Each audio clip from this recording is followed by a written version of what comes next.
Hello, welcome to the vocabulary lesson for double standard. Let's get started.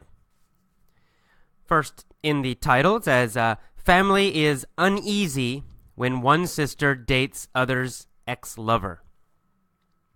Uneasy. Uneasy means uncomfortable, an uncomfortable feeling. It's not a specific feeling. It just means a little bit uncomfortable, not quite right. Something's a little wrong. So you say, oh, I feel uneasy. It doesn't mean, it's not a strong emotion. It's kind of a weak emotion. It just means, oh, something's not right. You feel a little bit uncomfortable. Sometimes people will use this word to describe their stomach. Maybe they eat too much food. And they say, oh, my stomach feels a little uneasy. Right? It feels a little uncomfortable. You're not seriously sick, but it's just a little bit bad. So here it says family is uneasy. It just means the family's not really, really, really upset, but they feel uncomfortable. Because one sister is dating another sister's ex-lover.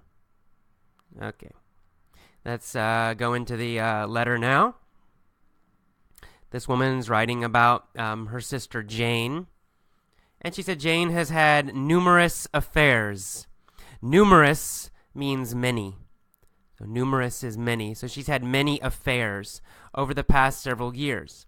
Now, affairs usually means, an affair usually means that you are dating somebody, but you're also already married, or you already have a boyfriend or girlfriend, but then you're dating another person, secretly usually. That's usually what affair means, to have an affair. However, in this letter, it does not mean that. This woman's a little bit older who's writing this letter. And so affairs, what she means is just lovers.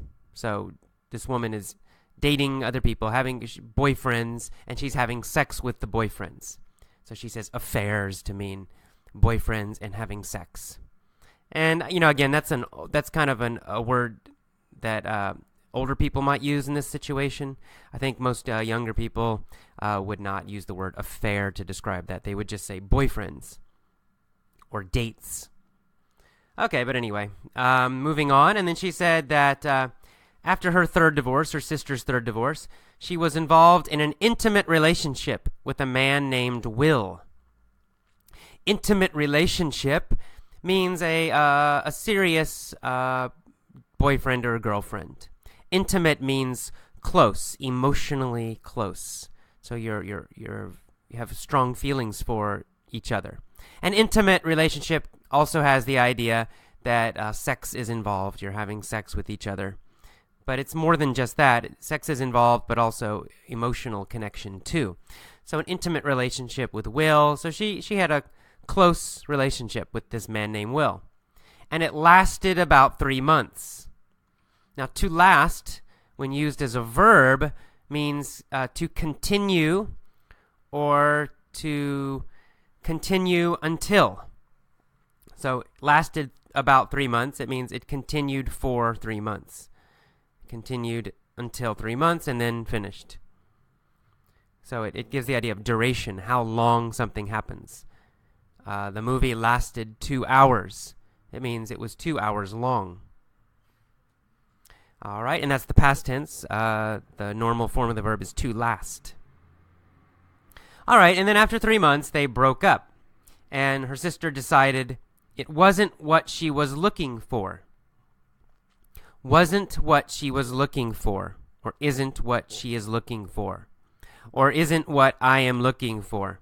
It means not what you want. Not what she wants. So it wasn't what she was looking for.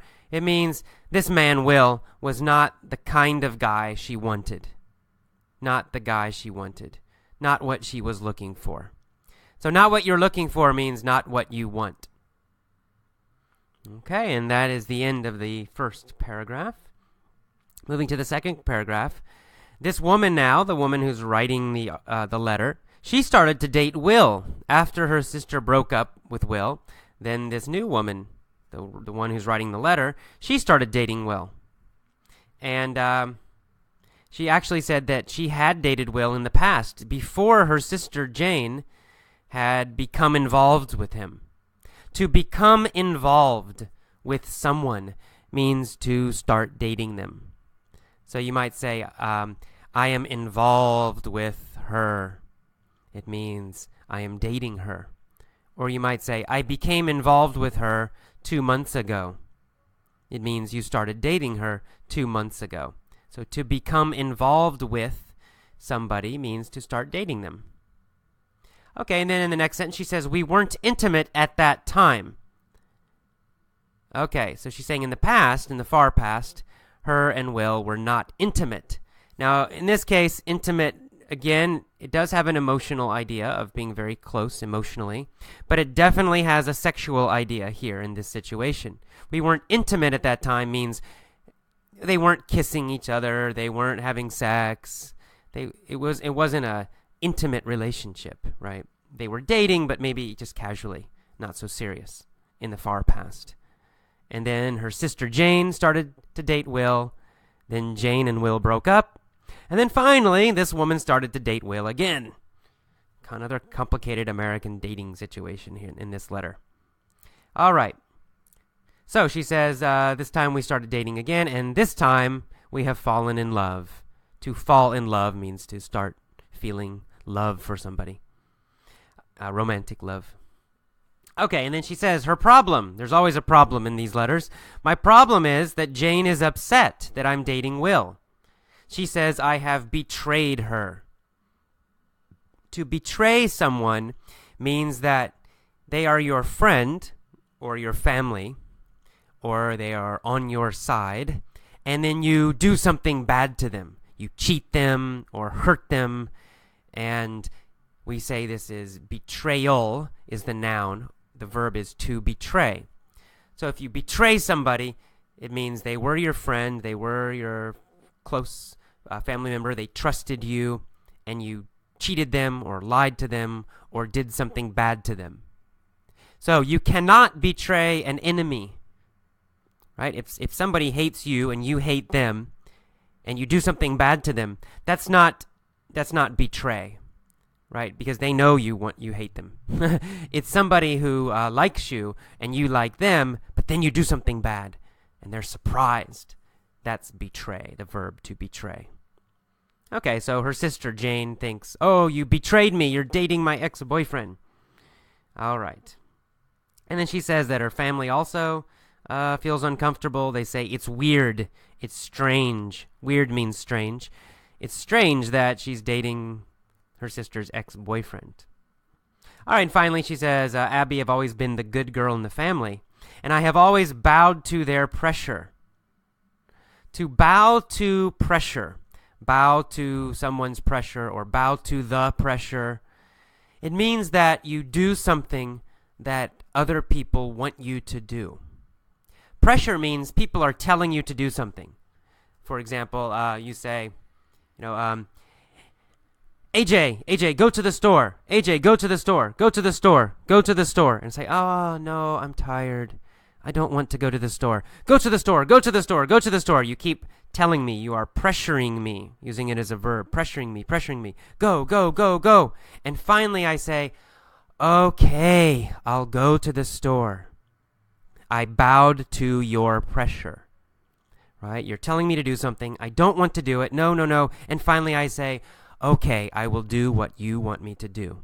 We call that bowing to pressure, to bow to pressure. So she said, when her family complains, she usually bows to their pressure. She does what they want her to do. Even if she really doesn't want to, she'll do what they want. She bows to their pressure. But she says this time Will is special, something special, and this time she won't budge. And she says also that her parents and her sister won't budge. Okay, won't budge means won't move or won't change. Budge, to budge, means to move. And it really means to move a little bit. To move a little bit. So let's say there's a big, big rock. A huge rock. And you're pushing it. You're trying to move it. You're pushing it, pushing it, pushing it. But it doesn't move. Not at all. Not 1 centimeter. Then you can say, oh, this rock won't budge. This rock won't move. Not even a little bit. So it won't move at all. But we also use budge to mean change. Like change your mind, change your opinion. So if you say, I won't budge, it means you will not change your opinion. Not at all. Not even a little bit. You won't compromise. Nothing. All right. So that's it. And then she signs it, once will in Walla Walla, Washington. Walla Walla, Washington. Walla Walla is a town in Washington State in the northwest part of America. And this time, I'm including Abby's answer. I usually don't because I want you to think about your own answer. But this time I'm including it. It has some good slang.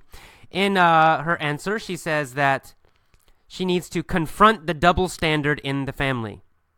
To confront means to go against, to directly fight against, or directly argue with something. To confront means you don't avoid it. And a double standard, which I'm using for the title of this letter, a double standard means you have 2 different rules for different people. It's not a fair situation. For example, there's 1 rule for Jane and a different rule for the sister. So Jane, it's okay. She can date many guys, no problem. Her family says it's okay, it doesn't bother them. But then the other sister, if she dates many guys, they criticize her. They complain. They say, oh, you shouldn't date so many guys. So Jane can date guys. The other sister cannot. It's a double standard, right? Double meaning 2. Standard means rule. So 2 rules. 1 rule for one person, a different rule for someone else. In my family, we would complain about this a lot in my family, me and my sister. I was the oldest child, still am the oldest child, and my sister was younger, of course, and a girl too. So sometimes my parents let me do some things, but they would not let my sister do it. So I could go out with my friends until midnight. That was my rule. But then my sister, they told her, you must be back by 10. And she would get angry and say, this isn't fair. This is a double standard, right? There's a different rule for AJ and me. It's a double standard, not the same rule. All right. And then we keep moving and we see the word worldly. She says, your parents are worldly. Worldly means experienced. It means you have a lot of experience in the world. You know about the world. It's the opposite of naive. We had naive in an earlier lesson. So worldly is the opposite of naive. It means you have a lot of experience. You know about the real world.